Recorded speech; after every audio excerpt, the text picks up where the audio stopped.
இயேசு கிறிஸ்துவின் இன்ப இனிய நாமத்தில் வாழ்த்துகிறோம்.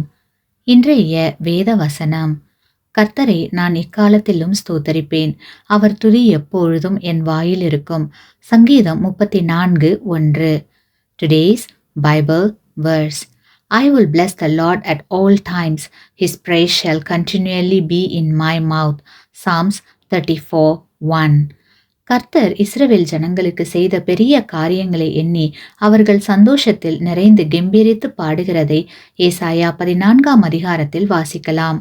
அவர்களுக்கு இருந்த ஒரு பிரச்சனை என்னவென்றால், அற்புதத்தை கண்ட நேரம் துதித்தார்கள். நாட்கள் கடந்தபோது இஸ்ரவேல் ஜனங்கள் கர்த்தர் செய்த அனைத்து அற்புதங்களையும் அதிசயங்களையும் மறந்து மீண்டும் முறுமுறுத்தார்கள். நம்மில் அநேகர் இதே நிலையில்தான் இருக்கிறோம். அது மிகவும் தவறு. நாம் எக்காலத்திலும் கர்த்தரை மனதார ஸ்தோத்தரிக்க வேண்டும். எந்த சமயத்திலும் சகலவிதமான வேண்டுதலோடும் விண்ணப்பத்தோடும் ஆவியினாலே ஜெபம் பண்ணுங்கள் என்று பவுல் அப்போஸ்தலர் கூறுகிறார்.